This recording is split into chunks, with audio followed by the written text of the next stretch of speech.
Gasgas at samut-saring bali sa katawan ang inabot ng ilang rider ng motorsiklo sa kahabaan ng Agoo Tubao Road na sakop ng Barangay San Agustin East sa Agoo, La Union.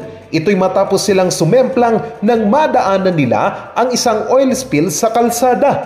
Isa sa mga muntik sumemplang dito, si Hendrix na nooy galing sa Pugo, La Union at papunta sana sa bayan ng Agoo. Tika na rin po kami kasi nag-skid yung gulong ng motor ko.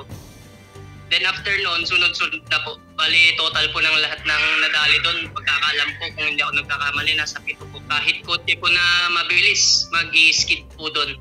Kahit na mga 4 wheels, gano'n. Ipinagpapasalamat na lang niya at hindi siya napasama sa mga sumemplang.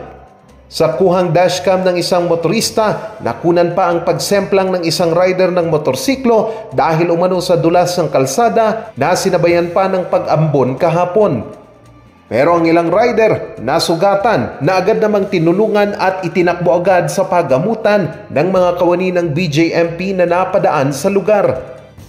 Yung talagang tinakbo po namin yung mag-asawa, sila po yung grabe. Nagtamo ng maraming galos sa katawan, tsaka yung possible ribone fracture po ng babae. Yun po yung iniinda niya nung lulunasan po sana namin yung asawa niya. Ayon sa ilang residente, ilang araw na nilang problema ang oil spill matapos umanong mapadaan sa kalsada ang isang truck na may tumatagas na langis. At nang bumuhos ang ulan kahapon, naging mas madulas ang kalsada.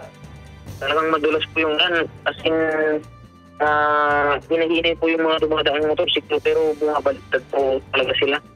Sinubukan ng news team na kunin ang panig ng Agoo PNP at Agoo MDRMO pero hindi na i-report sa kanilang tanggapan ang pangyayari.